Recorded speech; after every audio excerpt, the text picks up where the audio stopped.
Give you guys just a few minutes to get in here. I know everyone else can catch it on YouTube or on any of the platforms that you find the wagering world. I just know a couple guys have been waiting and they left, and now that I'm going to wait on them to come back spread because we're about 15 minutes, a little bit behind schedule.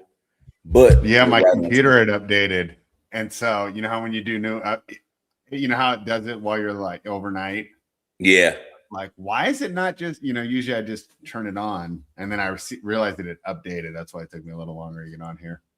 But yeah, that's how it goes. It's okay.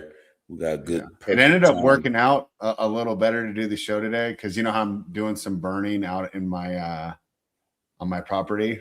It had been so wet, so I basically got to open everything, just rake it, but not start it on fire yet, and just let it dry. So it's Right. not smoking like crazy. So it's gonna be a nice little break, and we haven't talked for a little while, so we should have plenty. It's not in the script, but just a little warning: I might have to pepper you some college basketball questions, although Yeah, tonight's I'll be slate isn't that ready. good. But I might ask you some on Saturday. Man, you gave me some Saturday's slate really is good good. information with Nebraska. I really appreciate that, man, because they've been getting me paid, bro. Like, man, they've And been you getting me. watch the game, and it doesn't make sense. Nah, because they look so sorry. Like their shot quality is not that good. They just hit contested shots. Yeah, and they be busting that shit. Yeah. They're like the best offensive team in the whole league. Yeah, well, every time we crown someone, they get an upset, right? We saw Michigan fall to Wisconsin. I And then had who was it last Wisconsin night? that game. That's a good pick. I didn't play Yeah, that game. yeah, I had Because Wisconsin. Michigan was a huge favorite, right? Yeah, they were still laying 20s back then. Now they woke Yeah. up a little bit and they're dropping their numbers. Because Yeah, and then you they had saw to come back to the Vanderbilt. mean sooner or later, right? Yeah, both Vanderbilt and UNC fall last night. I was a little more surprised by Vanderbilt. Yeah, I already knew that was happening. We were in. It's a new book they got inside a Virgin Hotel, and me and my OG Webb was over there last night kicking it, watching the games. I made a little money on. Man, I love betting Illinois right now. That point guard they got is ridiculous. He's gonna be a good NBA player too because he's really under control. But we were watching that game over there, and I told him, I was like, man, the line is -1 Texas. Sorry, Texas is at home. I'm like, they're about to take all the public money on this one. I already saw that one. It was crazy too because it opened at like 5, and they just kept getting steamed. Yeah, they're a much better Yeah, team. because That was a I book wrote it game. up overnight. I think when I submitted it and played it, it was like +5 or something. Right. And it was one of those things where, one thing I've learned, and so I'm teaching myself college basketball this year. I feel like the steam is sharper in college basketball than in the NBA or in the NFL. I love college basketball. I literally don't know anything what's going on in NBA. I watch NBA the first 2 weeks that they start. I barely watched. Late October, November, when I know they're hyping everybody is healthy. And then after that, it's over with. All right, we got some I people watched a up in couple here. games here or there. Like I watched the Spurs and the Thunder play because that's a real. They got a real rivalry, right? It don't matter. Yeah. It don't matter this regular season. They out there, and Wemby and Chet. That's like a real rivalry. So yeah, for sure. I watched when they take the floor. Seen a couple of Knicks games this year because I'm really intrigued about that team. I watched a couple Cavaliers games, and they've been disappointing. Now, we know how it is in the NBA, right? It's so far from the playoffs. I could definitely get it right. But if they were to start today, I don't believe in that Cavaliers team. And then I'm hearing DeAndre Hunter wants out, which is weird because he fits that team perfect. So something must be going on there. Pistons are a fun story. I like watching them. Yeah, they're a good team. But I don't watch enough. I'll get back into it after March Madness. Let's kick off the show. We got now that I'm doing college, it's perfect because you watch everybody try hard every night, and you watch these awesome atmospheres. And then right when it winds down, we got 2 weeks, and the NBA playoffs will start. So yeah, I'm a full college basketball convert now. I'm glad that I have someone to talk my sport with now. I'm all things athletic. Like I was talking about my OG Webb, be like, bro, I'm gonna leave those amateurs to you. And Ski calling them badass kids. They don't. That's all I like to bet though. All right, let's kick off this show. What's good, wagering world? This your boy 5-Star in Vegas, and I'm broadcasting live as always from beautiful Summerlin, Nevada. It is gorgeous today. I went out on my run this morning. All I could see was red and purple mountains, man, and the beautiful sun peeking over the top, man. Truly blessed to be here. Truly blessed to be alive today and to be right here with you guys on the Wagering World. I'm joined as always by my longtime co-host. He's been with me since day one, the only Sacramento Kings fan that I know. What's good, Spreader? How are you, man? This looks like it's beautiful in Sac. Well, you're a little bit above Sac now. You're more close to Lake Tahoe now. Yeah. I'm in more Lake Tahoe weather, but it's just absolutely beautiful. And for me, it's nice. It's about 5 to 10 degrees cooler than would have been in Sac. But we had a high of 70 yesterday. We're looking about a high of 67 today. When we're done with the show, I'm going to go outside and do yard work until these college basketball games tip off tonight. But I'm excited to talk to you about everything. And let's dive right in because it's been a while since we've talked. And the transfer portal is the talk of the college football world. And, of course, LSU making the big splash, adding Lane Kiffin. You seem to be more excited about this one than when Chip Kelly made the jump there. What do you think is the difference between those situations, and why are you excited about the future of LSU football? First of all, Lane Kiffin is a guy who kind of reminds me of myself in that he's so confident in himself, people get ticked off at him. You know how people are, man, Spread. They want you to be walking around all humble, and, you know, it's okay to be humble with how you treat people, but when it comes to yourself, it's very important to have confidence, man. The first belief you have to have is in yourself, and I think that Lane Kiffin has a lot of belief in himself. I mean, he grew up, rest in peace, his father, Monty Kiffin, who was a great coach when he was a young boy. I believe Monty Kiffin was the head coach of Tampa Bay Bucks back then. So, you know, like, he's grown up around the game, and he knows his stuff. So he walks around with an air about him that really pisses people off. And the media doing what it always does, being hypocrites. We'll talk about that a little bit next, about how they did the lady from Jacksonville, that just disrespectful as hell. But the media doesn't like Lane, and they've made this story, made out this lie as if he just bailed on Ole Miss, and, you know, he didn't care about him and the poor kids, you know. And the whole time, Lane Kiffin wanted to coach this team and leave after the playoffs, but the AD for Ole Miss was like, nah, you know, if you're leaving, you know, good riddance. And it's nothing wrong with that. He chooses to go without him. So I feel like it's the perfect merge with having him. He's the perfect hire for us, especially with him now, with so much stuff coming back, so many people hating on him, and, you know, all these stories being leaked about him. Just a lot of hate on Lane, and it's going to make him show his best for LSU. I think LSU is going to benefit for it, and it's the perfect brand for him, because LSU's always been, you know, a brand about bravado, about, you know, walking it and talking it in. Now we got Lane Kiffin, and I'm very excited. And we have 3 really good quarterbacks that he picked up. Everyone was laughing because he didn't get Trinidad Chambliss, who was my guy. Trinidad Chambliss might end up being the best quarterback in this draft, Spread. It's crazy. Don't tell me that. Yeah, man. Besides Fernando Mendoza. I'm on the Mendoza train right now. I know you want him to go to the Ravens, right? I think it's a done deal with Moore. Yeah, that's a done deal. You know, Brady, look at him like himself. He's going to turn him out and make him, like, you're going to go from a nerd to the guy. Yeah.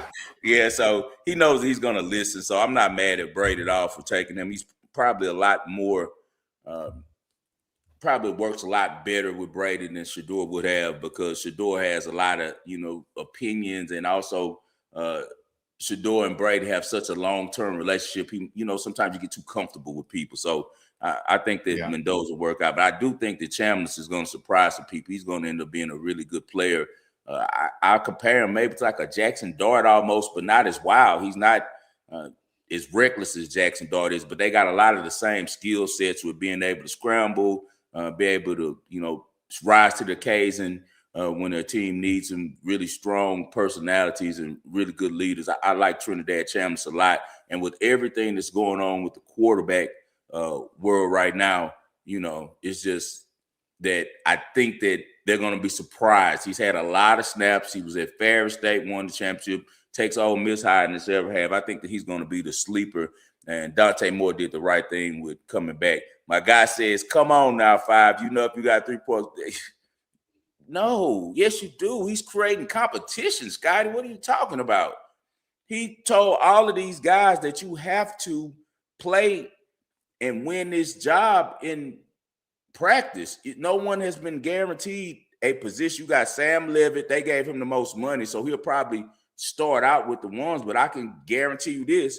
If Sam Levitt doesn't perform, he's not going to be the quarterback, man. Simple as that. They also added Hussein Longstreet, who had a lot of hype coming in. I think he was the number 1 quarterback coming in from USC, 6'6", and this guy can really, really play, man. He's just didn't get an opportunity, and now you got my guy coming back, my guy from Vegas, Jaden Mavia, who's going to be back with USC, and he's probably going to be a top Heisman candidate. The draft class next year for quarterbacks is going to be good. It's going to be pretty loaded because it's going to be a lot more guys with talent who've seen snaps. But the guy that I'm telling you to keep an eye on for LSU is Elon's Landon Clark. He's the guy that no one knows anything about, but you know I watch FCS football. This kid can go, and he's a leader. He can run. He can throw. Most of all, very courageous. Sam Levitt has a lot of grit, a lot of heart. I want to see how he acts after they pay him. My problem with Sam Levitt spread is he reminds me a lot of the kid that they got out in Oklahoma, with the fact that he can't really complete passes, you know, at a consistent rate. He misses a lot of easy throws, but he's electric with his feet. He makes plays athletically that you'll say, wow. But if you just get him to drop back on 3rd and 8, man, he's not that good. So I think that it ends up with that $4 million that they spent on Levitt might not even be a good investment because he might not even start. But really strong quarterback room. You know, when you're a good quarterback coach like Kiffin, though, you see a guy like that, right? Because you can't teach a Fernando Mendoza to make those exciting plays. He's never going to be that level athlete. Right. But you can't, you know, the idea is you can teach the guy with all the skills, and Ben Johnson's trying to do it with Caleb Williams right now. And I think that Levitt kind of reminds me of Caleb, right? Where I can get those big plays, and then certain ones I'm like, guys, the read's right there, right? I mean, this is first read, hit the post, right? You know, why are we trying to street ball everything? So that'll be interesting to see. I like Arizona State. I'm rooting for Levitt there, and hope he wins the job. But to Scotty's point here, you have 3 quarterbacks in spring. Right. I understand, like, you don't want to be moving them during the season, right? But I'm assuming someone's going to win the competition free and clear, and then you'll have 1 quarterback and 2 backups that you know, will either be fighting for the job or looking at the transfer portal just after a year of getting coached up correctly. So and spread, I'm not going to even hit this long before we get to the pass. I just wanted to say real quick, man, we consistently, it seems like we're always having these moments out of the social medias came by where it's kind of like a test of humanity. Where we get to see where everyone's heart is, you know.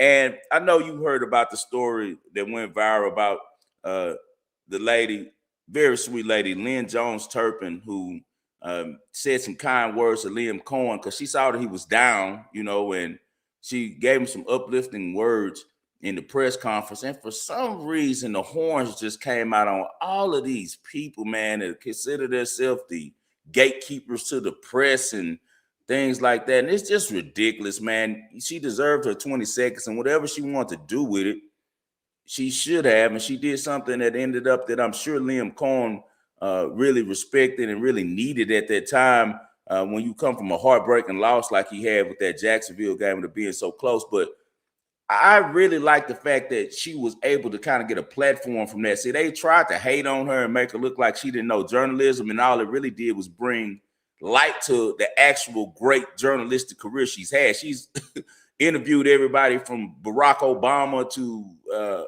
Tiger Woods. You know what I mean? She's been in the press. She's had a press pass for 30 years, Spread, and she's the owner of a Black independent paper in Jacksonville that's well respected for years. She's 20 years been covering the Jacksonville Jaguars, man. So I love independent press. Shout out to my boy Big Sarge in Houston. Big Sarge Sports. He's another guy. He has his own independent press company. He gives more facts about the Texans. Anytime you hear a Texans drop on X and a great question, 90% of the time it's Sarge, because he's a guy that doesn't have to answer to, anyone. He doesn't have an editor that's telling him what to do. He's going out there and actually representing the people. And that's what this lady, Miss Lynn Jones Turpin, does as well. And kudos to her for having the heart to say, you know what, this young man needs to know right now that he did something well this year. We're not going to just sit up here and ask all these silly questions that we all know that get repetitive. I'm going to say something with my time to let him know that I respect his work. And the strange thing about the spread is after she did that and all these people started attacking her, it was just ridiculous. You had the Twitter sleuths come through for us, and they started dropping all types of media proof that other media members have done things like this as well. They've offered, their condolences. They've been kind. They've told people they're going to miss them. They've told them that they have done a great job, and no one said anything. But for some reason they decided to pick on this elderly lady, man. And I just want to say that we see in these times in America through social media who's who. Shout out to Scott Van Pelt, because he did a great segment about it and talking about how journalists are taking themselves way too serious right now. Let me jump in there. I thought that was the main point I took away from this. I mean, guys, okay, first of all, sports is entertainment, and for a few of us, we're able to make money while we're being entertained, right? But the idea, and especially one of the reasons why football has taken over in America, is it teaches you teamwork. If you're working in HR, you want an offensive lineman, right? He's going to be part of the team. And that's what it teaches you, right? Like offensive lineman knows he's going to make a block, and either the running back or the quarterback or the wide receiver is going to get all the glory, right? And they're going to say, CJ Stroud did great and Josh Allen did great, even though we know that, Deion Dawkins doesn't block. He can't do those things. And it really, I was shocked that they would come at her this way, because your job is not that important. It's not the end of the world if you don't get these. These quotes, first of all, if you actually say what you think, you're a martyr, right? Because most of these coaches know, but whenever they say, we want you to be honest, and then someone comes out and is honest, and I would say we've had this for, a long time with people being honest. And obviously Sanders is the most recent one. It's kind of ridiculing these guys. And then now, of course, he's hated. Barry Bonds was honest. He didn't want to talk to the people. His job was to hit a baseball, he felt, and he always got bad press because of it, because he didn't play the game of the media. And it kind of just shows you how self-important these people are. And I think, social media was bad, but then this case, it was good, because it kind of shows. Whereas before, like even with Barry Bonds, we didn't have social media then, and they were just allowed to portray him as this terrible human being, when really he just had a disdain for the media, because how they would sit there, they would try to ask a question, they would get a paragraph answer, they would try and grab one sentence, and they throw that in the paper.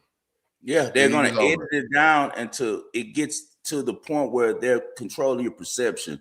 And see, they can make the point they want and not the point that Barry Bonds made. And that's what I love journalism, spread. Like journalism, I was the school editor in high school when football wasn't going on. I covered sports for the other sports like basketball and track, and I was an editor also briefly out of college for a fashion company called Uzuri Magazine. It ended up disbanding. The guy spent so much money on just promotions, marketing, and it was pretty much a picture book. It was, like he spent so much money on the wrong things that it ended up folding within 2 years. But that was an experience to that. So I love writing. Like, as spread, I wrote scripts, like I love the art of using the English language.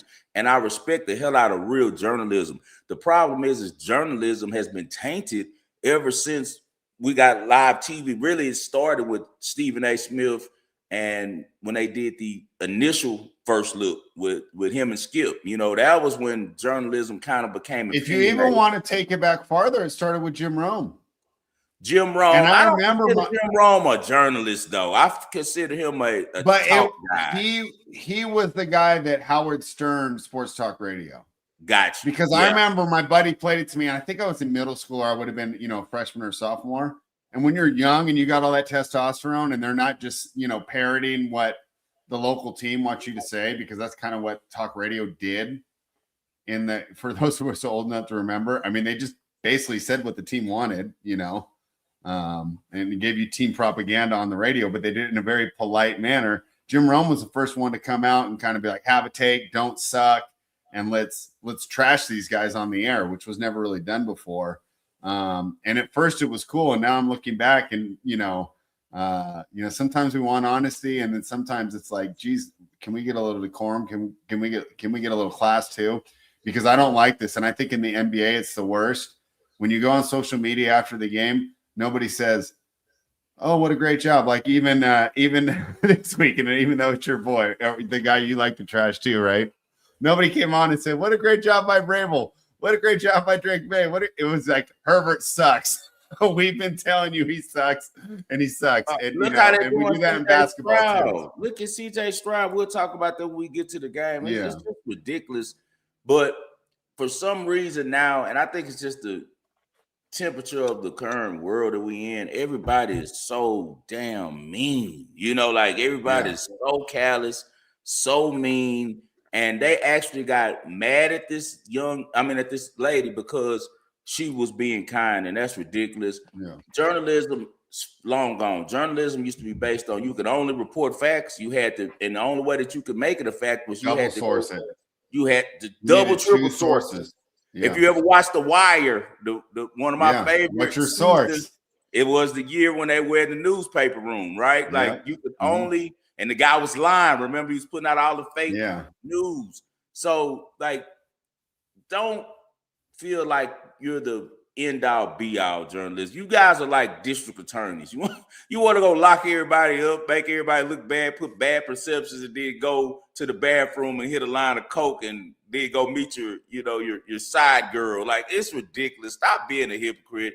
Just let people live, man.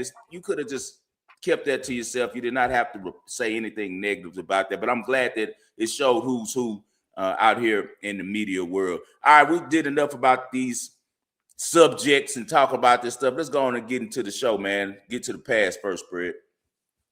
All right. In tennis, Taylor Preston got the win over Emma Raducanu. That's going on in Hobart right now. Hobart's a 500. I saw also Madison Keys suffering the upset last night to a player we should watch out of Canada.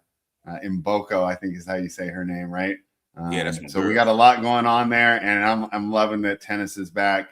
And this is a fun time of year. You talked about betting the beginning of the NBA season. Tennis is kind of the same way because by March or April, some of these players are carrying injuries. Yeah. I know it's only 6 weeks, but at least they're a little fresher than usual. So it's a lot of fun. I was so glad that we were able to hit this one. I gave it out. I called it a plus 260, but when I gave it out, it went to plus 240. I've been watching Taylor Preston since the beginning of the year when I always get on these first little tournaments to see who's been practicing, who's had a good off season. It's one of the shortest off seasons in sports, and she looked good. And then she's at home, and that's some extra motivation as you see. Also in the other tournament, Adelaide, Kim Burrell has made it to the semifinals. Same way with a lot of home love and have that Australian crowd behind her. And for the players that they're playing, a lot of them, they took the offseason like Emma Raducanu. She's a superstar. Raducanu cannot win another match and she'd still be making probably $1 million a month off of social media, off of her ability to model. She had that one win at the U.S. Open, and that's all she's ever gonna need for a career, being a young, attractive lady that's in Britain. So since she's the queen of England, like she doesn't have to press herself as much as Taylor Preston is a young girl who was hungry, trying to make a name for herself. That's why I knew that this was going to be a situation where Preston was going to be live. And did she fight? I watched the entire match. Really impressive second set by her, because every time Raducanu tried to put the press down and like upped her game in order to try to make Preston doubt hers, she'd step up, man, and she was killing her in the rallies. Moving forward, I got to see how Emma Raducanu goes. I think that year was just a once-in-a-lifetime run for her, and I don't think she's going to do too much else, man. She got too much going on off the court to really step up what she's doing on the court. You have to have your complete mind focused on that. There's few that can balance it, and I like everything that we saw from Preston. I'm glad my guy Des Griffin introduced someone to me yesterday, and that they were able to cash that +240. That's what it's always about. Shout out to my boy Phil. I appreciate you loving to see the videos, man. We're going to keep getting it done for you guys. All right, 5-star. Well, it looks like ICE has succeeded in cutting down the pipeline of drugs up on into Oregon. So Dan Lanning came in unprepared. He had no answers at all. He must have been sleeping and staying up all night because that team was a complete no-show. And that was the one night I didn't have anything to get up for. The next day, I'm looking forward to watching the game. And at my third quarter, I'm like, what am I watching here? So what were your takeaways as Oregon season ends? But it looks like their quarterback coming back for one more year. Bad beat, bad break, bad handicap, horrible handicap by me. And I rarely have them. I probably have 5 to 10 bad handicaps over a 365-day calendar, but this was one. For one, I know better in these type of situations to mess with Dan Lanning. We've been fading him forever in these type of situations. I don't know why. I really thought that this was a number play. I saw the revenge angle. I saw the talent for Oregon. But then when the game had started after the first 2 series, even after Oregon bounced back and drove on the next series, I was looking at this like, why the hell did I take Indiana first half? This was one of the easiest bets of the year because one, Signetti always has those guys ready to play early. But another thing is this. Indiana is a group of grown-ass men. It's a bunch of dudes, 22, 23 years old. That's why Miami might can hang with them a little bit because Miami has some older guys outside of Tony that have been in college 4 or 5 years as well. Indiana's old as hell, man, and they just whooped them, took them to the whooping shit, man. As simple as that. Oregon had no chance in the trenches. Just got dominated by Indiana. So we'll see if moving forward, Dante Moore coming back, if he can lift his game up, lift up his team, and make it where Oregon can overcome this hump, man. They just can't get it done. They always come up just a little short, no matter who's the coach, no matter how much money Phil Knight sends. Indiana's here to stay, man. They're only going to get better. I saw their class for next year that's coming in because, they don't do recruits. Theirs is all transfers. It's ridiculous, the guys that they got coming in. Nick Marsh from Michigan State is about to be a superstar with Indiana. He's like a 6'4", 240 receiver out of Detroit that's just a real physical presence, has a lot of speed and agility, man, and no one really saw him because Michigan State sucked.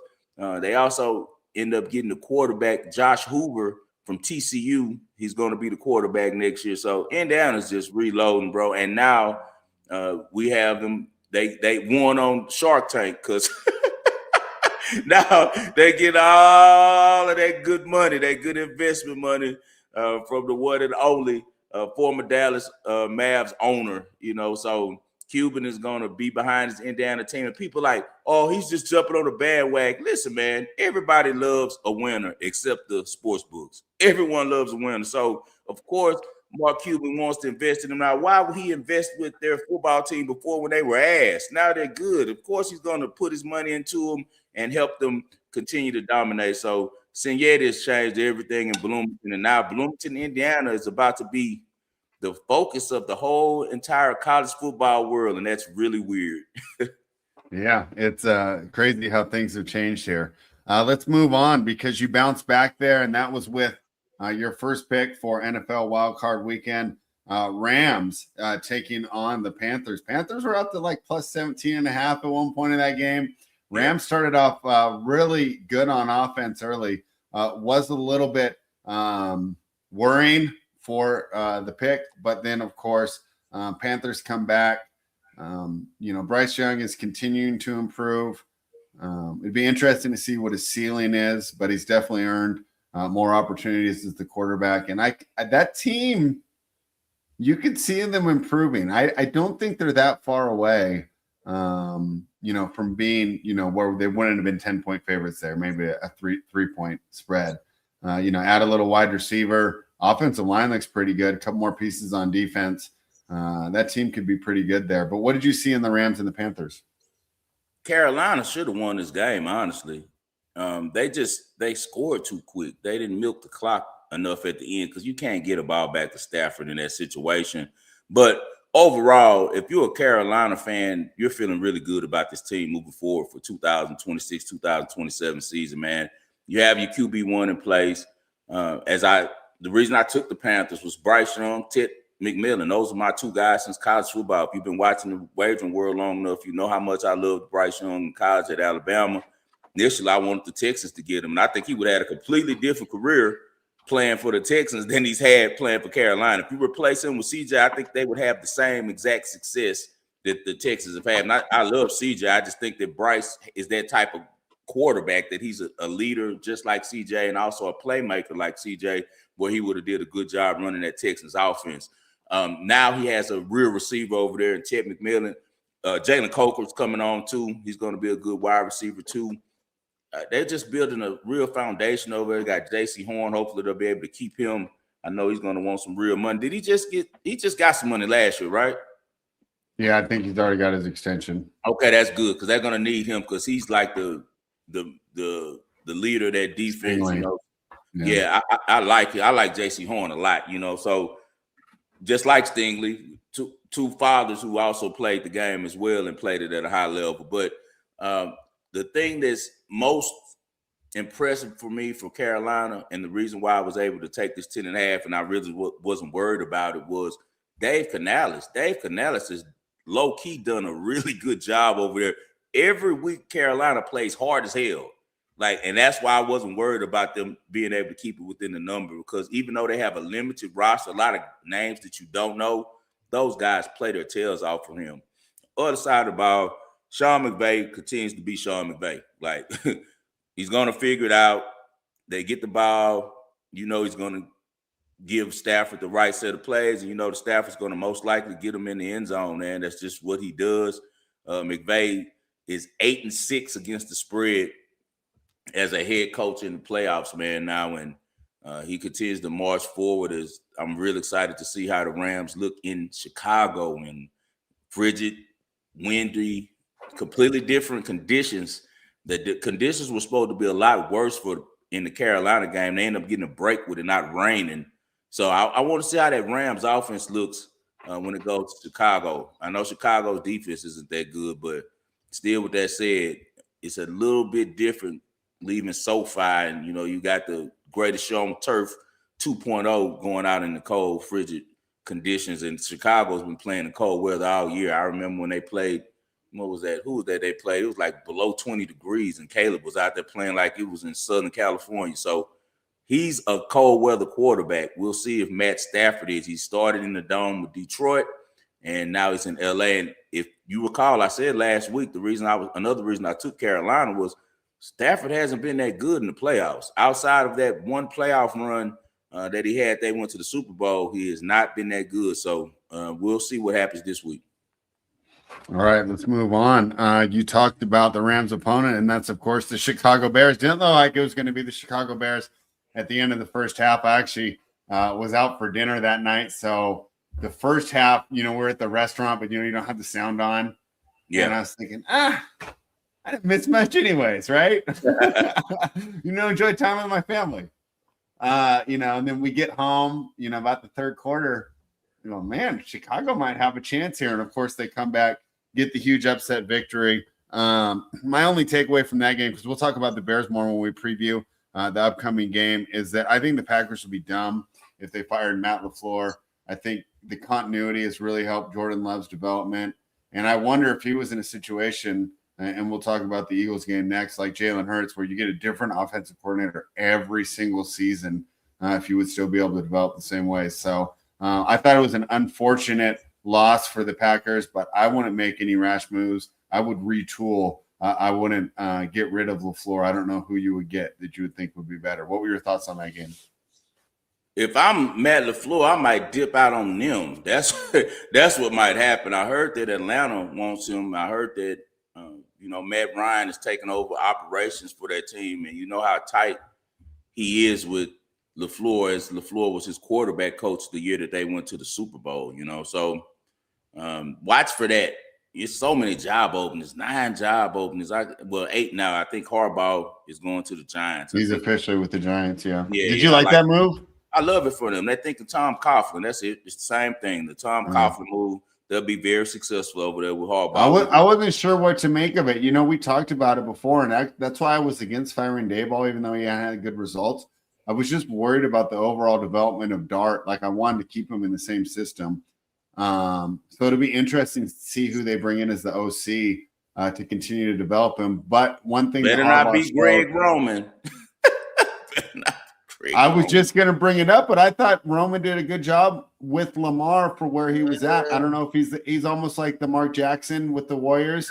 He gets you to good, and then you move on. Now he got updated. He has to find a younger, a guy that can relate more to the quarterback.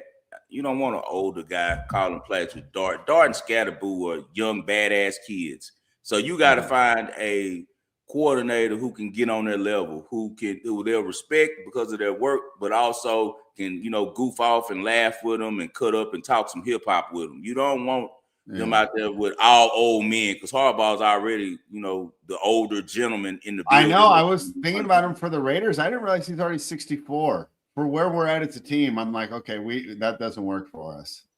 My guy here says it's supposed to be Todd. Yeah, I saw that. Who is Todd M? Todd Monken that worked with. Monken. Okay. So he's gonna bring Monken from Ravens. Yeah, I like Monken. I think that would work. Yeah, Monken's older, but Monken knows what the hell he's doing. I like Todd Monken. And he's already made it work once with the mobile guy, and I think that you would try to. But you can't run the same stuff for Lamar you run for Jackson Dart, because the reason why is Lamar, for one, is a much better athlete, and he's a lot smarter than him as far as protecting himself. Lamar's been running around and doing this stuff since high school, being slender as hell, and can't take a hit because if he knows if he gets hit wrong, it's over for him in his career. But half the stuff like the bootlegs you could implement. So you take out some of the designed runs. Yeah, he'll be able to use a lot of his Georgia packages if he's the one that comes. We'll just put it like this: it's Harbaugh's show. So I feel like John Harbaugh has a multi-dimensional playbook. He can go use a little stuff he used with Flacco, and then he can use the stuff that he got from his brother, the Kaepernick packages that they applied to Lamar. So John Harbaugh is a really smart guy. It's just same way with Mike Tomlin. It just was the road that came to the end. He'd been there too long, 18 years. They were tired of seeing each other. It's that type of stuff. It wasn't nothing bad. I'm sure that him and Lamar are still going to always respect each other and be cool. The owner said some high praise for him, but also reminded people that, hey, when we hired this guy, no one knew he was a great head coach. He became a great head coach over here. So I think that both Harbaugh going to the Giants is going to work out, and I think the Ravens are going to be okay as well. But getting back to this Packers game, we were able to cash. If you remember, guys, if you were tuned in Friday with me and Ski, I told you Packers first half all day. The Bears start extremely slow. I'll be on the Rams first half as well, too. I'm not fading Caleb Williams for the game. For some reason, Caleb Williams has that magic. It's almost like he's setting this stuff up now. Like just get it to the fourth quarter and I can get it done. 25 points in the fourth quarter in a playoff game is crazy. They scored 25 points in the blink of an eye, win the game. I like Ben Johnson, but what I don't like about Ben Johnson, did Matt LaFleur not give him a job or something? What the hell is going on with him and Matt LaFleur? Why does he have such a hard-on for Matt LaFleur? I don't understand it. Like, you guys got to look past the Packers. So don't put so much energy in your locker room that you hate the Packers. You got to hate the entire NFL because everyone is trying to stop you from getting to your goal, not just the Packers. And if he keeps looking at the Packers, he's going to mess around and let the Vikings slip up under him and end up start dominating the division because they still have one of the best head coaches over there. They just need some quarterback play. But it was an easy pick for me on the first half. Jordan Love comes out on fire, had an unbelievable game, 24-46, 323, 4 touchdowns, no interception, and gets the loss. But then you have Caleb Williams who goes, only throws once again for 50%, 24 out of 48. It's horrible, but he's getting 361. So these are all chunk plays.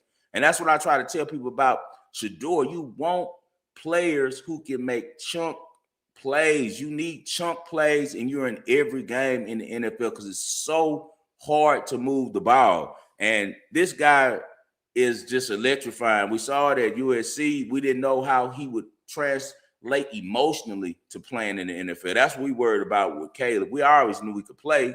We said we had to find a coach that could get his mechanics right, which we've now done with Ben Johnson doing a good job of working with him, because Caleb, if he didn't have Ben Johnson, man, he'll be a real wild horse out there. You could tell, and Ben Johnson allows him to be himself, but also stays on him about being a quarterback as well. They're cooking something really special in Chicago this year. I don't know if it maintains, if it's long-term, but this year it's been a special year for them. Packers got to go back to the drawing board. I don't know if Michael Parsons will be back at the beginning of the year, but when he left, that kind of hurt them. They got to try to figure out a way to keep Jeff Hadley. If I was them, I'd say, look, if LaFleur walks, Jeff Hadley, this is your team. You're the head coach now. They don't need to lose him out the building with that defense. The defense is young, and he has a great rapport with all those playmakers over there. They just got hurt at the wrong time of the year, lost some steam, and Jordan Love is so damn lackadaisical. That's another thing. He's not a leader of men. He's just a good player. So I don't know how that ends up working out for them. Kind of saying he's damn near Rodgers. He's kind of like Aaron Rodgers with a little bit less talent, but it's just the same. Whereas he doesn't take everything in a manner where the team wants to follow him. Like, you bought your whole offensive line Nike dunks from the Nike wholesale shop. Like, what the hell is going on? Like, you don't do that, man. You the highest paid guy on the team. Like, he has to end up getting a relationship with his team. He needs to fly them all out to Hawaii or something in the offseason. But that's what's lacking with the Packers, in my opinion, is Jordan Love. He's a guy that can play, but he just isn't a leader, man. And the Bears have a real leader in Caleb Williams. Let's talk about the Buffalo Bills, who defeated the Jaguars. You see my cat running around in the background. I was rooting for the Cats. I was rooting for the Jaguars. However, Josh Allen got it done in the end. What was your thoughts on that game? Because I'm going to save most of mine, because I think this game coming up is kind of similar when the Bills take on the Broncos. What did you see in that one? Josh Allen just figured out a way to get it done, and Trevor Lawrence continued to do the things that him and guys like Justin Herbert do. That's the difference between Josh Allen gets the hype and gets the love from the media, but Josh Allen backs it up with his play. And you get that hype with Trevor Lawrence, you get that hype with Justin Herbert, and they continually are ass when it counts the most. Here's the one thing where I think that Allen is different, and I don't even know if it can be taught. It might be instinct. It seems like he understands when not to force a 50-50 throw on like 3rd and 7 and tuck it and run, because he's got a 75 to 80% chance of picking it up. And so many times with Lawrence and Herbert, one of the reasons, the media, and you've talked about how the media loves these guys. And I almost think if the media talked crap about Herbert, you would just be fine on him. I think your problem is that they overrate him. That's the only reason why I love him. I love the guy. He's a good player. He's just not what they make of him. I just think that they don't understand when to use their bodies and their physiques. They sit there and they try to force these throws, into coverage, and it's like tuck and use your athletic ability, where Allen's like, I'm not forcing it into Khalil Shakir. I'm going to go ahead and go get this first down. Okay, go ahead. I'm sorry. I just had to jump in there. I don't know if they're ever going to – I don't know if it's instinct or if it can be taught. I almost think it's instinct. And Allen this is what it is, Fred. This is what it boils down to. Josh Allen, he's not the brightest kid, but he has a lot more football instincts where he can play fast and think. Those two, they're not too smart, man. They're just dumb jocks at the end of the day. And like Magic Johnson, you watch him on the court, and he's Einstein, right? And then you see his tweets, and he's like, "The Lakers are going to need to win tonight if they want to be winners." he's probably getting AI to do those tweets. There's no way he's doing that, man. He's The only talking to thing his he's been phone. doing for 20 years. He's talking to his phone like, Siri, make a tweet this. That's what he's doing. But Herbert and Lawrence just aren't smart football players. They weren't in college. I was just talking to Ski about that. Do you know that Justin Herbert, his whole career at Oregon, if you watched him like I did, he would just sit in the pocket and get annihilated. Like if the play broke down, I didn't think he was going to be good. I thought the Chargers were he didn't screwed start that they running didn't get Tua. until you know why he got drafted? Because in the bowl game, his coach told him, Justin, run the ball. And he said, oh, okay. And he started running. That's like how unaware that he is on the field, man. He's like a huge robot. Like he can only see what's in front of him. And that's his problem. And Trevor Lawrence has a lot of that too. They're just not high IQ quarterbacks. That's the problem with both of them. They don't see the field well. And I had first half on Jacksonville after they scored and the game was, I think they were up 10-7. I was feeling so great. I'm like, yes, this is going to cash easy because what happened, Buffalo fumbled on the kick return. This dumbass Trevor Lawrence, they call it RPO. Liam Cohen makes the right call, and he just falls for no reason and ends up not getting the first down on fourth down, and that changed the entire first half, and I ended up losing the first half. I did not bet the game because I was not messing with Josh Allen late against Trevor Lawrence. I'm just not. And Trevor Lawrence loses another game. He's had, do you know that Trevor Lawrence, Dak Prescott, and Justin Herbert combined have less playoff wins than C.J. Stroud? C.J. Stroud's been in the league for 3 years. Those guys have all been in the league 8 years, Dak 10. And combined, they only have 2 playoff wins. Trevor Lawrence has 1, Dak has 1, and as you know, Justin Herbert has 0. So Liam Cohen is the right coach. He is the right coach, but to be fair, he's got to learn from this too. He didn't do Trevor any favors by going away from the run. Man, they were running the ball. They should have kept running the ball. And even if you look at Buffalo, like for example, when we play daily fantasy, we usually attack their rushing defense. They've been the quote unquote run fan all year. For 154. They were averaging 10 yards a carry, man. Tootin was doing when Cohen's down, he has to think about the way he called that game, like throwing an interception with the game on the line, because he really blew it with the game on the line. You know, it's just the same as this quarterback just dropping back and throwing it to the other team, the way that he called those plays. And we've talked about Trevor's limitations. And he needs to be aware of that too. And the very best coaches protect him. And I'm not saying, I think he'll learn from this. I think he'll be even better next time. But one thing, looking ahead to that game, I said it is kind of similar.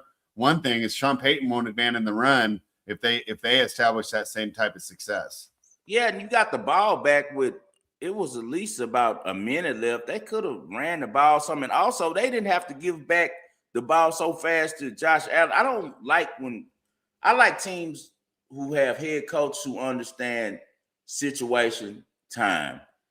End of the game, you got to know who you're facing on the other side of the field. And I think Sean McVay is that smart that he's going to milk that clock in the fourth quarter if they have the lead on the Bears. He's not going to allow Caleb Williams to get a shot at beating him late.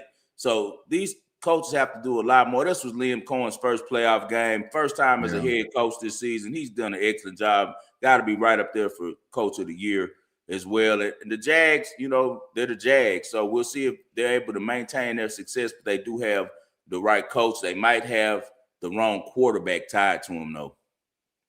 The game that shocked me this weekend, 5-star, was the 49ers defeating the Eagles.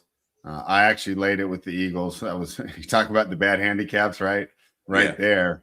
And, I talked about Hurts earlier because I argued with him on the other show because I'm a Hurts defender. I like what he does. That OC, man, talk about Liam Cohen blowing it. The guy's calling the same play over and over again on the final drive of the game. Like, what is going on? So I was disappointed. I thought the Eagles were going to dominate the line of scrimmage. You could tell Saquon was still, feeling the effects of last year. He didn't seem to have the same burst. I remember there was one, I don't know if it was a run or as a dump off, but I was thinking last year that's to the house. Like I was surprised when he got caught by the safety. Lane Johnson being out obviously was a lot. But boy, when you're a head coach like Sirianni, and I even think that Tomlin and Harbaugh might fall into this category as well, you need good coordinators. And that guy failed. I thought, Chip Kelly was bad for my Raiders, and we've seen some bad play callers in the NFL. But to me, that's the worst play calling job I think I might have ever seen there for the Eagles. So I was in shock. I think they'll be fine next year. I would move on from Sirianni if I were them. I would try and get my play caller as the head coach, because whoever becomes the offensive coordinator is going to do a good job, and then he's going to get hired away. You're not going to get any continuity as long as Sirianni's there with that talented a core. And usually I'm against firing coaches. I spoke against firing LaFleur either. I just think this is the situation. Like, we got to give him some stability. Same thing with Purdy and Shanahan. I don't think Purdy would have been good if he had 6 different offensive coordinators or whatever Hurts has had to deal with. Anyways, your thoughts, Niners, Eagles. On the show Friday, I told Ski that I would have to take the points if I was going to play either side, because you got 2 really good franchise, 2 really good head coaches. To your thing about Sirianni, you can't fire Nick Sirianni. And the reason why is because what you have to do is now Howie Roseman may have to be a bigger part of the hiring process for his OC, because that's another reason why I jumped in live and took the money line on the Niners at plus 200 when I saw how the game was going. I was like, this is Robert Saleh's D is playing all right, even though they, don't have their main guys. Them picking up Kendricks was huge at linebacker. He's a really good player, has a lot of experience. So him stepping in for Fred Warner now makes them a little bit better than before, because the linebacker is so key to everything what Saleh likes to do. And, Saleh is brilliant. I put him and D'Amico Ryans are the best DCs, and D'Amico's the head coach, but it's his defensive philosophy that Matt Burke is using to call these plays. They're excellent. And they're running the same stuff because they were all together over there with the 49ers, right? But Brock Purdy was why I took this game. You know how I am with Brock Purdy. I think he's overhyped, but I also think that he's a really good player. And I think that him and Shanahan are at the hip. When they turned that corner this year, went all those drives without being stopped, I said they're going to be a problem in the playoffs, because Shanahan now is 9-4 throughout his career in the playoffs. That's really good, with 2 Super Bowls, trips, and he's been to the NFC Championship 4 times. Brock Purdy, people don't realize he's 5-2 in his career. Been to the Super Bowl already in his young age. The Eagles have shown a propensity, and I talked about that as well Friday. It's Super Bowl or bust with them. The years that they don't have the right OC, they lose in the first round every year. So next year they'll probably be back again. They'll be playing a lot better. And when they play better this year, I'm coming up, then they'll probably make a run. My guy Peasy asked me to say something about, he was asking us our thoughts on AJ Brown leaving Philly. He's definitely out of there. I just don't it's know. time. I mean, I have none. I don't know where he goes. That'll be effective, but yeah, he's on his way out, and I think it'll be better for both parties. Yeah, he's going somewhere. I don't know where. I'd like to see him in Cleveland, I guess, because one thing we know that I like to see Mike McDaniels or Cliff Kingsbury as the coach and A.J. Brown over there, and I think that they're having an electric offense with Harold Fannin, Shador, him, and hopefully Quinshon Judkins will be back by then, and then his backup is Sampson. That's some really good stuff to work with, and I'm sure that they're going to go get Tate. I think they're going to draft the receiver from Ohio State. So, yeah, I like to see him in Cleveland, me personally, Peasy. My guy Nick say all of these kids just caught shaving points. I'll get to that at the end of the show, Nick. I'll do some research on the story, and then we'll get to it after we get through breaking down these football games. When Spread asked me the college basketball questions by then, you know what? We might table that for next week. We've already been going an hour. Yeah. Let's do some college basketball next week. We'll make this an NFL and national championship flavor show, and we have plenty of time to talk college basketball. I already told you my thoughts on the Chargers and the Patriots. I want to give credit to Drake May, Mike Vrabel, and I think that Vrabel's lucky. We talked about Sirianni. Let's say he grabs some young hotshot head coach, he'll probably get hired away. Vrabel might not have that concern with McDaniels already being a bust twice as a head coach. Maybe he becomes the Spagnola of head coaches, right? I mean, that's part of, I think, Andy Reid's success was that nobody hired Spagnola away, and I wonder how that dynasty would have looked different. So Patriots are building good things there. Obviously Herbert's going to continue to have his playoff struggles, and the narrative around him is going to be the same until he gets some success. So even if he's the MVP next year, we're kind of going to be saying the same thing. I think, he's still in the right system with Harbaugh. They'll continue to improve. But boy, not only does the team around him needs to improve, he needs to play better as well. Your thoughts on Chargers Patriots? The Chargers aren't that bad of a team, man. That way that people are making excuses for Justin Herbert. Justin Herbert just isn't a smart quarterback. I keep telling people that. You got one of the best quarterback whisperers, quarterback developers in football, college or pro, in Jim Harbaugh. Jim Harbaugh has made everyone play to their best ability. Look at how Colin Kaepernick played under Jim Harbaugh. And he was very limited. Look at Andrew Luck under Jim Harbaugh. Look at all of these different guys. J.J. McCarthy's played his best football in Michigan under Jim Harbaugh. Jim Harbaugh understands the position, and he's very flexible with his playbook. He's a very wise guy. He knows how to shape a game plan that's going to highlight your strengths.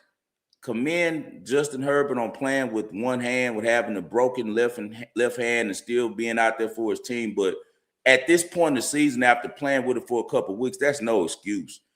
You can't put up 3 points against the New England Patriots defense, a defense that has been giving up points all year. It'll be different if New England was some type of juggernaut on defense, but they're not, man. New England has not been a good defense all season long, man. They don't have any pass rush, and for him to score only 3 points is just really, really just a horrible job. At this point now, I think that Herbert's first playoff experience was being up 27-0 in Jacksonville and letting them come back and win the game. And ever since then, I think he has, he's just overwhelmed by the playoffs now, man. I think when the bright lights come on, he gets like a deer, he's afraid now. And he did not look good at all. The other side of the ball, remember when the season first started, spread way back in August, we talked about the biggest moves in the NFL. And I told you that my biggest acquisition was Vrabel, going back to New England, getting a team that had some talent and getting his leadership, and that he would be able to make Drake May a much better player. And he has done so as they win the AFC East. It always starts with the owner, and they have one of the best owners in entire football. May was all right, 17-29, 268. He had an interception, 2 fumbles. For some reason, everyone's talking about C.J. Stroud's fumbles, but they're not talking about Drake May's. Also, the Patriots didn't run the ball too well.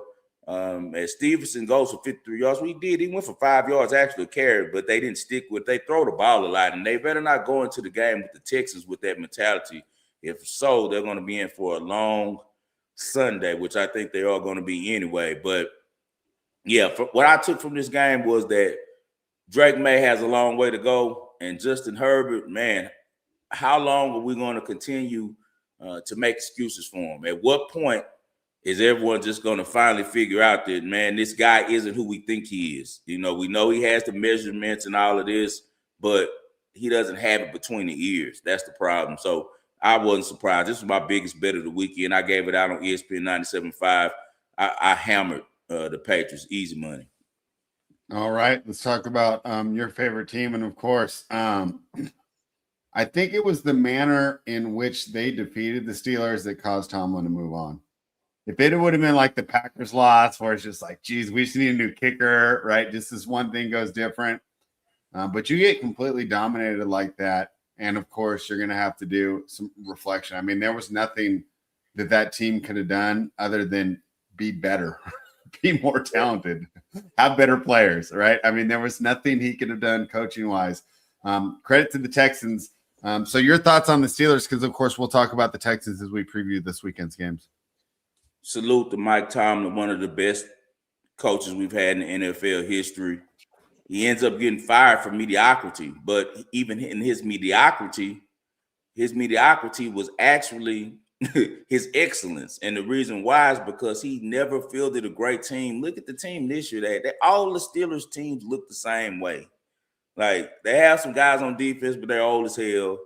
And they never have a quarterback. They haven't had a quarterback. The last time that he had a real quarterback who was good in his prime, he won the Super Bowl. And that was when he took over, and Ben Roethlisberger was at the end of his career and was those last maybe like 32, 33, still kind of good, and they won the championship. After that, Ben Roethlisberger became a shell of himself. He was like 100 pounds overweight, like he's smoking cigarettes on the practice field and stuff, you know what I mean? So it's like Tomlin, what he did with never having a losing season is amazing.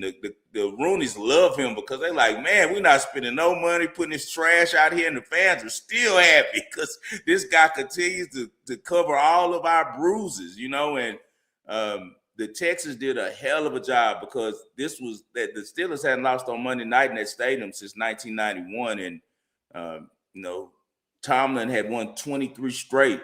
But I was on the Texans heavy on this game strictly because I knew that it reminded me of when the Broncos played the Seahawks.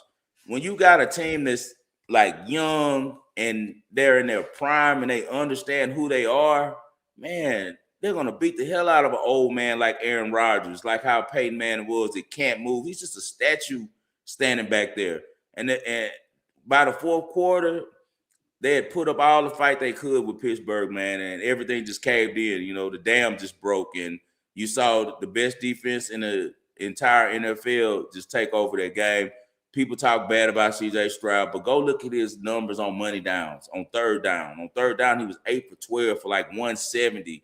He had 5 big play throws with 20 yards or more. He played really good. He just had some stupid plays. One, the fumble that he had on the flea flicker was actually, I say, Woody Mark's fault because he held the ball too long. When you get a flea flicker, just run, get the ball, turn around and flip it back. He ran all the way to the line to try to sell it too much and then flipped it back. And by then, the whole line was on him. The other one was a snap where CJ was looking down the field to try to see where everyone was at, and the snap came a little abruptly. He didn't expect it, and it hit him in the side hand. But when he dropped it, he should have just fell on it.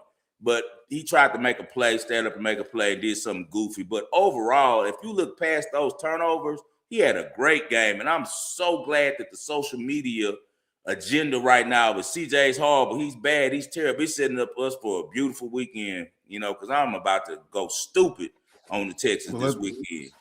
Let's dive right into that beautiful weekend. The first game is Bills versus Broncos. First glance, my thought was this is the same game as last week.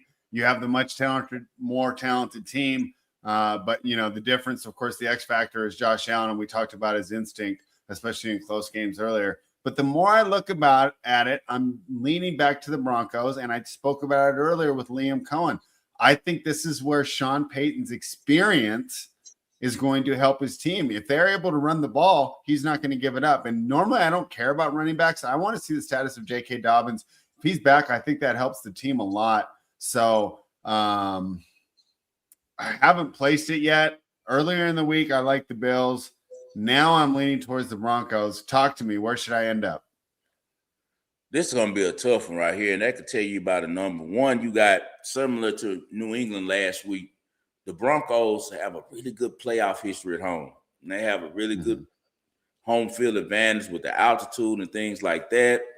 Then you have on the other side, just I call him white Cam Newton. That's all that I always think about when I see Josh Allen. He's the same situation that Cam was at Carolina, where it's just a lot of black receivers around him and a good tight end, just like he had Olsen. And they pretty much make him be the one-man offense. He runs the ball, he throws the ball, he blocks. Like, that's what Josh Allen is dealing with over there. It's crazy because I always talk about Sean McDermott was at Carolina over there, and he was the defensive coordinator, and he brought the same stuff that he was doing under Rivera to Buffalo and made it Carolina North, because Josh Allen never has any help, bro. Now he has a good running back. So he does have that going for him. His running back led the whole league in rushing this year, so that's a good thing. But as far as in throwing the ball to people, he doesn't have much over there to throw to. And with the way that Denver plays defense, I just don't think I can't figure out how the Bills win this game because all right, we know that the Bills have a really good pass defense, but they don't really get to the quarterback a lot. So that means that Bo Nix is in a situation where he can run around a little bit and wait for guys to break free, which we've seen him do. Last year, who sent the Broncos home? The Bills, right? Bills, yeah. Yeah, so I know that Sean Payton's going to use that as a factor. This is pretty much the exact same Broncos team coming back, and they got them at home. So I just know that the Bills, I already took a bet that the Bills don't go to the Super Bowl. I don't know if it's going to be this week that they're going to lose or they're going to go to Houston next week and lose. But this was tough for me. I'm going to pass until I get a little bit more information. I probably would lean first half Broncos, just wired up environment. Sean Payton coming out with a really good game plan early to expose a Buffalo defense that's, middle of the pack. And then late game heroics from Josh Allen. That's what I don't want to fade. So if I play aside early, my thoughts would be for Broncos first half. But man, this is a tough one. This just like that game last week that we spoke about with Chicago and the Packers game. Man, it's very, very hard. I'd probably split it into two. All right, 49ers heading up to Seattle to take on the Seahawks. Tough travel there. Of course, after playing in Philadelphia last week. Actually, Buffalo's kind of got that same situation as well. Not Buffalo, excuse me, Los Angeles. Now, when we talk about this 49ers game, there's a couple trends that are either way, right? As old guys, right? Like we always like, with 7.5, it's like, well, they're trying to get you to take the dog here. But we also know that in these divisional games and these rematches, especially so quick, usually it's not the same exact result. At the same time, I'm having problems seeing how this Seattle defense is going to have problems against the 49ers. They're able to get pressure with just 3 or 4, and I think that can really shut down Shanahan's offense. And when we talk about the Texans, I think that Seattle's kind of built in that same manner. D'Amico, Mike McDonald's right up there as far as being able to design the defense. And the one team that maybe has just as much defensive talent as the Houston Texans. So we got, 3 of the best defenses in the league here with the Broncos, the Texans, and, of course, the Seattle Seahawks taking the field here. Right now, I haven't played it, but I'm only looking one way, and that's Seattle. Of course, there's different ways that we can approach it. We could try to tease Seattle down, or you can do what I tried to do when Seattle played the Niners the first time, because the line was 1 and went out to 2.5. I didn't want to lay at 2.5. So I'm thinking, okay, I'll just bet it live. At some point the Niners will do something, but they never did. Maybe I look to live bet this game as well. But right now I'm looking for ways to get on the Seahawks. How are you approaching it? I'm taking the Niners. I don't bet against Shanahan in the playoffs. You know that. I'm not messing with Mike McDonald. This is his first playoff game as a head coach. Sam Darnold is 0-1 in the playoffs. Sam Darnold will turn the ball over if the game gets tight. Now, I know Brock Purdy hasn't played well against this team this year. He's 2 touchdowns, 3 interceptions, but he won the first game in Seattle that they played earlier this year. So I'm not – this is a division rivalry. I'll be stupid to lay 7 points against – come on, Shanahan, the type of game caller is, the way – that you don't think that Shanahan was smart enough to know he was going to see these guys a little bit later. And that night when they came out, he allowed them just to continue dominating. He didn't make any adjustments. Like, go and beat the hell out of us tonight. Get confident. Get arrogant about your defense against us, because every defense has a hole. And Shanahan is going to find it, bro. That's what he does. He's a great play caller, and he has the main thing that he needs. And long as he has that, the greatest white running back in the history of football back there with him, my boy. As long as he has Christian, he's going to think of something. Whether he has to put him at receiver, whether he has to put him in the slot, whether he has to let him run the ball. I am not laying 7 points against against Kyle Shanahan in the playoffs. I'm sorry. That's just not smart. And this is a playoff that everyone is thinking about the last time they played. That's all they're thinking about, man. They're not thinking past that. And I'm not going to get caught up on a one-off. That was a one-off what we saw with them dominating the 49ers like that, man. Another thing to look at, Both these teams have been hot. The last 10 wins and losses, San Francisco is 8-2, 7-3 against the spread. The last 10, Seahawks are 9-1, 7-3 against the spread. Now it comes down to which coach do I trust the most, which quarterback do I trust the most. And I trust both on the side of the 49ers the most. Even though I know they're undermanned completely with the 49ers still have players. Who on the Seahawks offense that you could say, oh, man, this guy's, you can't stop him. Come on, man. Jackson, Smith, and Jigma, this is his first playoff game. And then even that, with that said, he's not this big 6'5" receiver on the outside who's just, oh, he's a freak. I don't know how we're going to stop him. He's a guy who runs great routes, gets open. He's a good player. But we already know that if Saleh figures out a way to get pressure on Sam Darnold is going to throw that shit up in the air for anybody who wants it. We know this. I think that the 49ers are going to win this game money line. I think that that's the play. I'm taking the Niners money line personally. Me. I'm not believing in a 1 year. I'm going to go with what Shanahan has done over his career against Seattle and in Seattle, what Brock Purdy's done over his career and in Seattle over this 1 year that Mike Macdonald has played really well, coached really well, and Sam Darnold. Now, you had a different quarterback, but Sam Darnold, you think I'm laying 7.5 against the 49ers with Sam Darnold? Like, I put Sam Darnold in that same little group with Justin Herbert and Trevor Lawrence. He's one of those guys who's a hell of an athlete, but boy, if you get to making them think, it's over with. And you know that. If you get to making them get confused, he's just, here, anybody catch it. I'm not messing with that, man. Y'all crazy as hell, man. All right. Yeah. One thing is I'm hoping Kubiak is smart enough. Here. I love when they come on here trying to talk to me. All you do is make me win. When you come on here with, bro, I've been doing this for 20 years. I don't just talk. All right, let's talk about what I think is the toughest game. I love it. He gonna make sure I win with that hate. I love it. Rams and the Bears. Rams are -3.5. Over under is 48.5 here. Man, I think this is a tough game.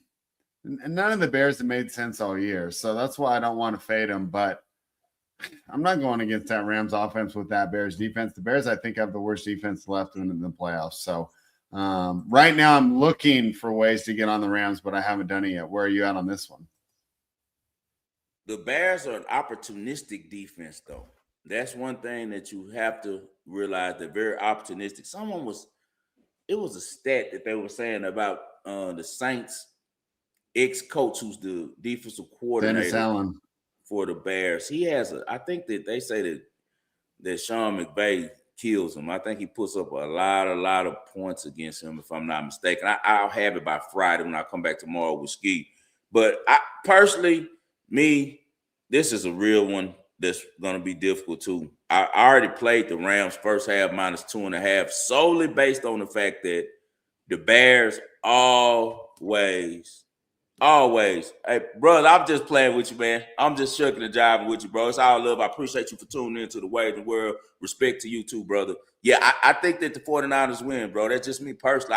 I see these games a little bit different than that. So, but I don't hate Caleb Williams. Not true. I know his father. I actually like Caleb Williams. I just think that he's entitled and arrogant. But Ben Johnson has done a great job with him being able to focus, on football, and he's a hero. I think that Caleb Williams wants to be great. He wants to be looked at as great, and he's not afraid of the moment, and that's what you want. He's already, and I can say this without it being preposterous, he's the best quarterback in Chicago Bears history already, and he's only in his third year. So I think highly of Caleb Williams, Mickey, actually, but I do like the Rams first half because I've seen a pattern all year. Besides the 49ers game on Monday Night Football, the Bears have not been good early.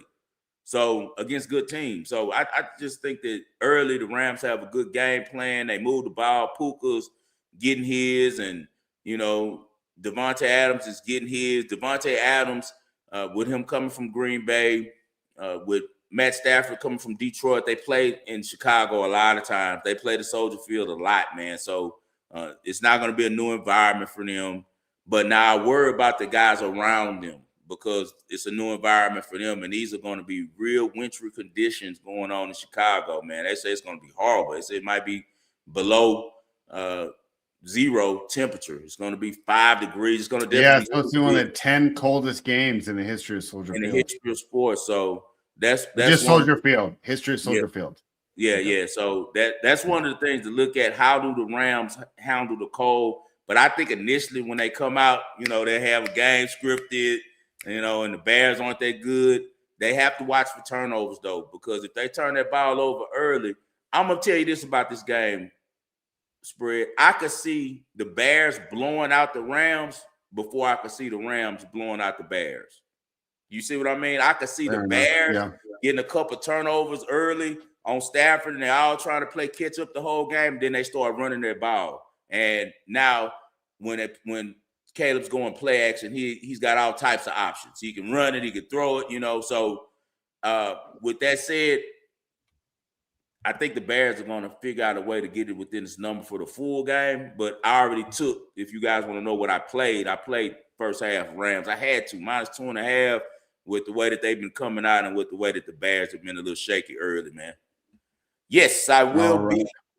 Yes, I will be on ESPN 97.5 tomorrow, Chris. I appreciate all of my guys in the H. Love for all of you guys that sweat off. Started at for 5-star in Vegas with my boy Lance Zerline from the NFL Network, giving me a DM and saying, man, come on, man. We need you out here, man. Give them some plays. And I've been doing this now since then. That was 5 years ago. So shout out to John. Shout out to my boy, John Granada. Much love for them. I will be on ESPN 97.5 early in the morning.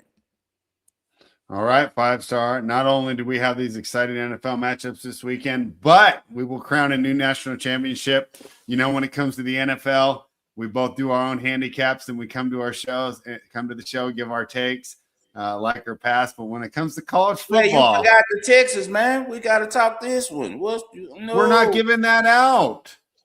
We're giving it out? Okay. You right. Everybody knows, but I appreciate Spread is on game, y'all.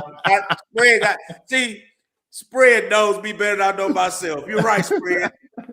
We're not giving that out. You're right, Spread. We ain't gonna break it down. All right. We don't want to make it clear. I think our viewers know what we're going on now. Yeah, thanks, Spread. That's why you're my boy. That's why he's one of my real brothers, man. He knows me. Yeah, but my point on the other one is when it comes to college football, right? I did all this prep for the NFL section. When it comes to college football, I just shoot you a text. Where are we going? Tell me how to win money. You hooked me up on the FCS championship, right? And that was a fun game to watch too. So great pick there. Let's see if we can do it again on the national championship. I got Bookmaker up and running. What am I hitting submit on? All right, so speaking of Lance, my boy was just saying, he was just saying that Lance seemed he's real. Yeah, he is, man. He real. And John too. They both are. Them my dudes, man. I texted them both when the line came up. We were kind of talking about this Indiana team, and I had to take Indiana -7 when it first hit, right, at -120. Had to, because, they've been rolling over everything in the playoffs. Then, as usual, the numbers start shaking out. I only put 1% on that bet. It wasn't a big bet. I only put $1,000 on it. Now, I think I might go on the other side with Miami +8.5 spread and put 10 bands. And the reason why is because I forgot that this is a home game for Miami. Did you know this game was at the Orange Bowl? Yeah. Man, they were showing the prices because it's just ridiculous because Indiana's traveling. It's their first time ever. So they're willing to pay whatever. And Miami's already a rich fan base to begin with. It's one of the craziest. If you pull up StubHub or whatever, the price to get into this game is insane. Good, because they were talking a bunch of shit about all of the other bowl games that leading up to this because they weren't packed or some of the tickets were cheap and all of that. But who cares, man? This is a different world. A lot of people like to watch the game at home. Like me, I could go to any Raiders game that I want. The only one that I go to is when they're standalone games, when they're Monday night games, Sunday night games, because we want to watch all the games. And most people are like that now. So that's good that this is in a situation would have been on Monday night where everybody's going to be there, and now it's going to be in Miami. After I factored that in, because I didn't realize that the championship was at the Orange Bowl this year. And I said, wait a second.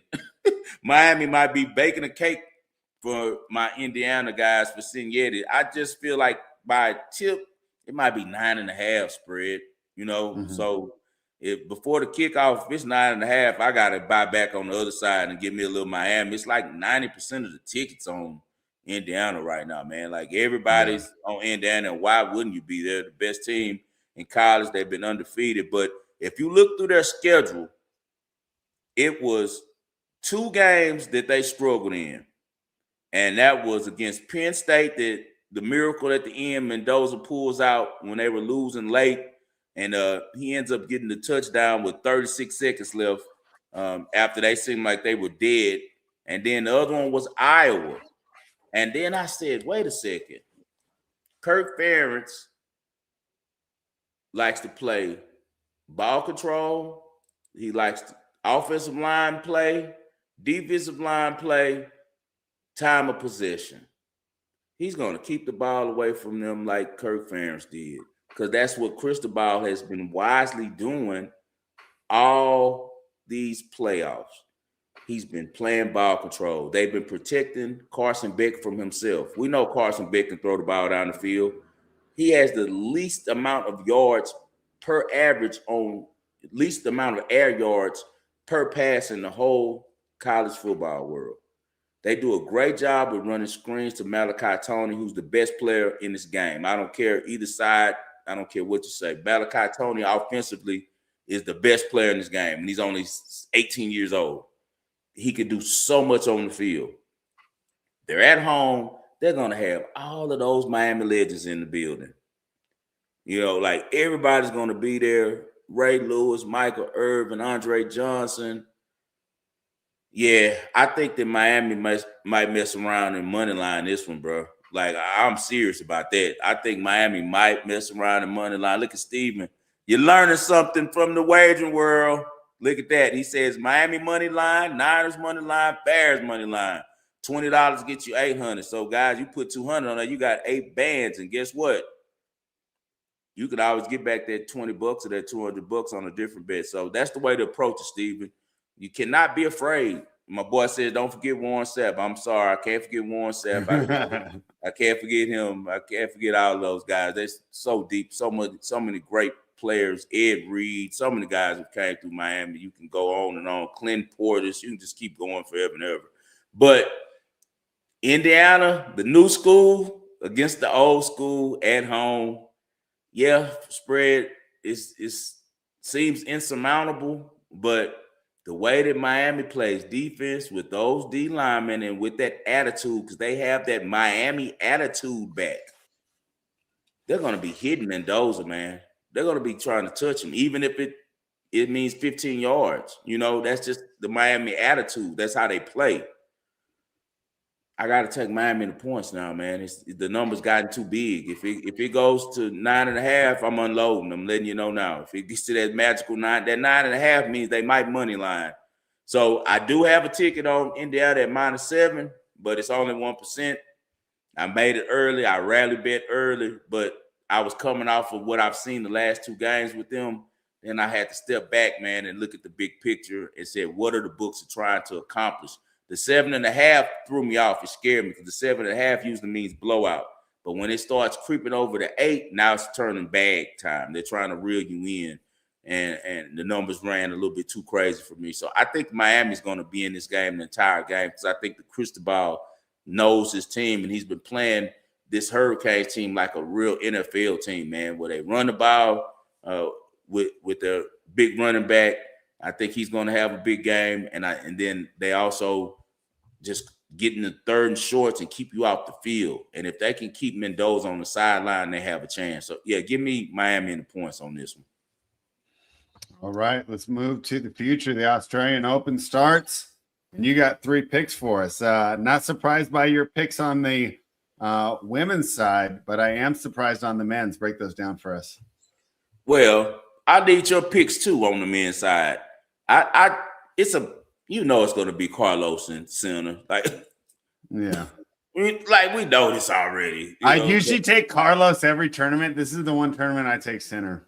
Sinner's going to win it. His game is perfect for this. He's going to break the record for winning this tournament the most. This way he had his first Grand Slam, and I think he's already, well, how many's won straight? Three years straight or something like that? Mm-hmm. So he'll be going for his fourth straight. He's only minus 115. Like, come on. Like, that's getting absurd. He's up there in the Djokovic range when Joker was unstoppable, and the Nadal at French Open range when it comes to this tournament. So we already know Sinner's going to win. But another thing that we also know, if you've been watching the Wagering Worlds, we teach you guys that when it comes to making future bets, you're always looking for situations where you can become a term that I call hedgeable, meaning that you got a big number and now either the book's offering you a cash out or you get in a situation where you could take the other side and still make a profit out of it. So we were always looking for value, and Medvedev at plus 2,200 to me is value. And the only reason why is we know he's really good on hard court and fast surfaces. And we seen him win his only championship, the U.S. Open. He's played okay against Sinner throughout his career. So it's a situation where Medvedev might can stir it up. Another guy who might stir it up a little bit is Bublik. Bublik has a lot of confidence. He's a villain. He enjoys beating Sinner and, you know, that type of stuff. He's kind of like the Nick Kyrgios, but a little bit more toned down on tour right now. So Bublik and Medvedev, I tried just on an investment, man. Plus 2,200, you know, you spend $100 and you get in a situation where now you might can hedge them. On the women's side, Sabs is the favorite. She's won this tournament. Is it once or twice? How many times she's won Australia? Twice? Twice. Okay. Her first major, I picked her that year, and everyone was laughing at me. That's when I was doing Bet US with Noops doing the tennis show, and that's when everyone thought Sabalenka was never going to win a championship because she had horrible nerves in majors back then and used to always get upset, you know, early, and she ended up getting her first title, and now that title kind of gave her confidence. She hasn't looked back. She's been a dominant number one, but she does have problems with two women that I think can get past her. One, of course, is the beautiful Coco Gauff. Coco, just 21 years old, man, continues to amaze. She just bought the facility that she grew up working out at in Florida and is going to build an academy to teach kids. She's just great. Coco might be the president one day. She's that type of person, man. So great. And everything that she does, just excellence, just a sweet, kind girl, man. And I'm always rooting for her, but she also has that type of fight on the court that she can give Sabs problems, and she's never won the Australian Open. So I'm sure she would like to add that to her trophy case, and she's playing really well. She looked really good in the United Cup. Then got my girl Muhova. Muhova is finally healthy, and you know how much I love Muhova spread. She's the giant killer. She has no problem playing with Sabs, Swiatek, or Coco. She can play with them, and she has the most variety in her game on the whole tour. She's the one girl who can really serve and volley old school style like Navratilova when she wants to, or she could play from the baseline. Her serve's gotten a lot better. Great on defense because she's a super great athlete and also has the size. People don't realize these are some women with some really nice athletic size and frames, and they're strong. Coco is 5'11". Muhova's 5'11". Sabs is 6 foot, you know. So Muhova is one of those ladies who can get with them athletically as well. And then the sleeper is Mboku at plus 3,500. Mboko is going to get a major within the next 2 years. I'm telling you. I don't know which one it's going to be. If she keeps playing the way she does, because she's young and fearless. She just whooped the shit out of Madison Keys the other night. Won against Kaliskay. I was so pissed off. Spread. I had an 8-teamer going on 2 different books. And Mboka got broken serving out the match, so I cashed out at like $1,000, bro. She ended up winning the match in tiebreaker. She breaks Kaliskay on her serve and wins the tie. I gave the book back $5,000, bro, because the ticket paid $6,000. I was so ticked off about that, but it happens. You know, oatmeal beats no meal. But I like Mboko a lot. What's your thoughts on the Australian Open? If you had anywhere to put some coin, where you putting it at, Spread? I can't give you a good women's prediction right now. I've only been betting the individual tournaments, but I haven't gone over the whole field yet. So I don't have any women's futures right now. But let's move into the ball. Sinner's the only one I bet, just because it's easy. The men's side, you don't need to do the prep. Yeah. On the women's side, it's like I need to do prep, and I've been betting individual matches, but I do like things like when you talked about what's her name earlier? What was it? Taylor Preston? Preston. Yeah. That's kind of the things I like, especially in Australia. And the idea is one thing that the time clock, because Preston's been spending her whole off season in Australia. So she's been preparing for 6 weeks on this time zone. So everything is very natural to her. Whereas a lot of players, you go to Australia, I mean, that's not like going from New York to London. I mean, that's a crazy time change. So I just been doing little things like that. I like taking 3-set matches. And I can't tell, then it's like, why would I not just bet 3 sets at plus 150?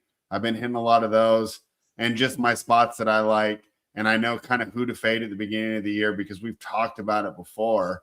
Just a quick search on Instagram, you can see who's training and who's not. Let's move to the ball and parlay. And you have some tennis for us. And then it was a tough night in college basketball. I thought I was going to have 2. I'm looking at this line movement. I only got 1, but I got a college basketball pick for you. But who are you taking in the world of tennis tonight? So we're going to go to Adelaide. We got the young girl. Well, actually, I guess they're both pretty young, but for some reason, we're going to always look at Mira Andreeva as a baby, and I guess she's getting a little older now, right? She's 18, but she's not playing like a lady who's too older. And Diana Schneider is only 21 years old. Schneider actually played, I believe, at South Carolina. She's been in the States for some in her career, playing college tennis before coming, over full time. I think she actually lives in the U.S. Now as well. She's from Russia though, and Mira Andreeva is also from Russia. She went to NC State. That's where she went. Excuse me, NC State is where she went. But she has a new coach, and you're very familiar with him too, Sasha Bahin. Remember him? They used to coach. He used to coach Osaka, and he's coached some really good players throughout the year. He coached Yastrzemska, Pliskova when she was winning. He coached Vekic when she had her best run. Now that he's coaching Diana Schneider, she's looking like a completely different player. She always had the talent.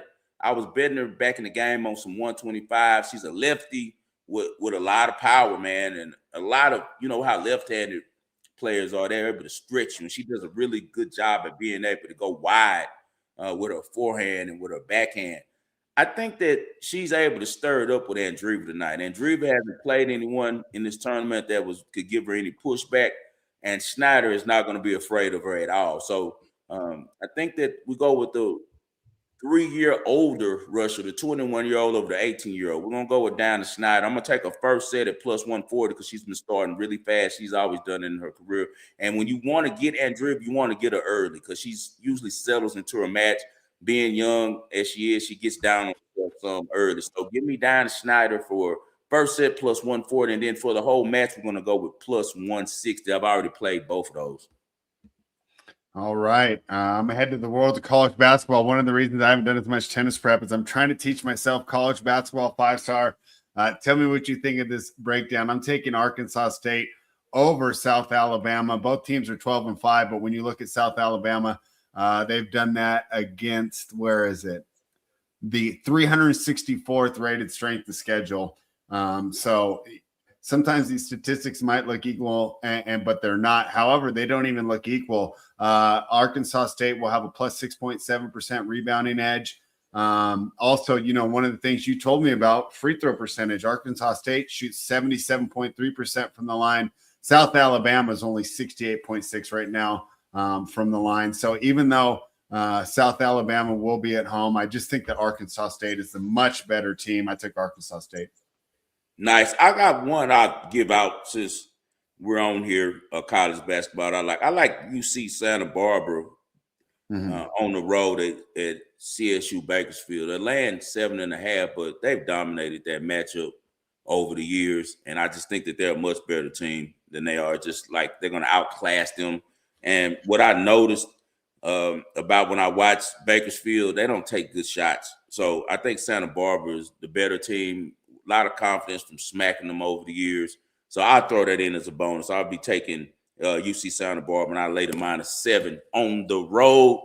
All right, guys. Final. I got a bonus for you too. Then, if Let's you're go. watching the college basketball slate, right, and you see a bunch of favorites winning, because that'll usually be the indicator, and this Gonzaga line runs, I would take Washington State at 20. I actually thought that's what it was going to be. It was 18.5 when I left this morning to go do my stuff.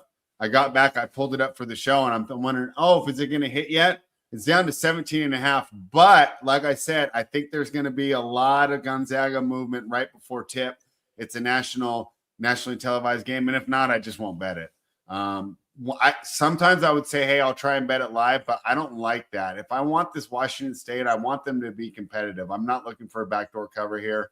I want them to be fired up, keep it close. But this is an in-state rivalry. These colleges are only an hour away from each other. So even though Gonzaga will travel, I think Washington State's going to be fired up. And I like the more I'm doing college basketball, the more I'm kind of like taking these +20s in spots where I think the favorite might not be looking at it, right? Like, I think this game means a lot more to the Cougars out of Washington State than it does the Bulldogs of Gonzaga. So even though I don't have a lot of action tonight, hopefully Arkansas State's one of those favorites that wins, but I'm looking for a lot of favorites to win early. So everyone takes their money and puts it on Gonzaga. It gets me a +20 there.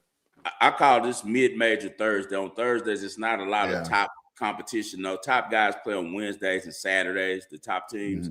So it's some little jewels you can find on the day. Speaking of the one I just gave out, for instance, Santa Barbara against Bakersfield is they're 10-0. The last 10 matchups, 8-2 against the spread. I think that continues tonight. But I did also play Wazoo. I played Washington State. I got them at +18.5 against Gonzaga. Gonzaga's a little overrated with the books. They're okay. They got some older guys. They're number one guy is Ike. He's okay, but I don't think Gonzaga is going to make a lot of noise in the tournament this year. I think, they probably get to the Elite Eight or something like that, Sweet 16, but I don't see them as a real contender to win it all. As you said, Washington State has to be fired up. There's much more money coming through that school than Gonzaga. And, you're a 20-point underdog at home.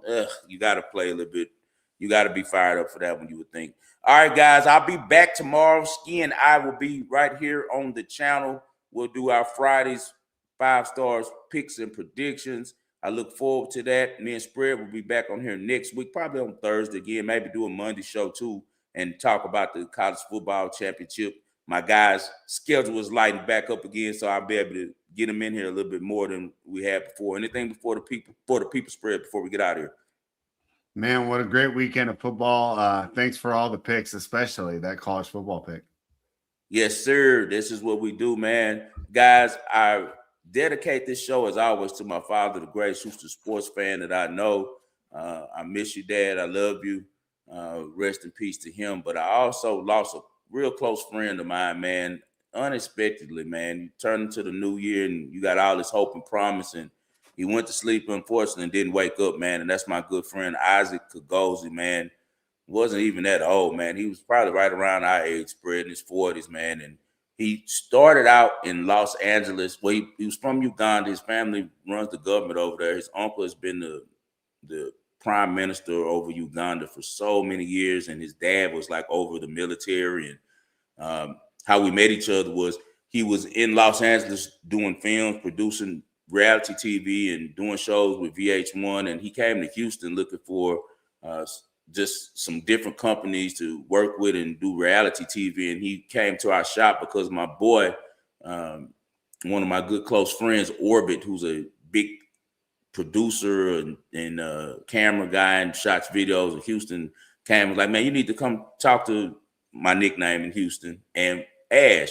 So they came and pulled up on us, and we were out that night. We were still wild and Spread. So I had like 15 girls with me. We in this limo stretching, me and Ash together. There's 2 guys, like 15 chicks, and everybody wearing black, right?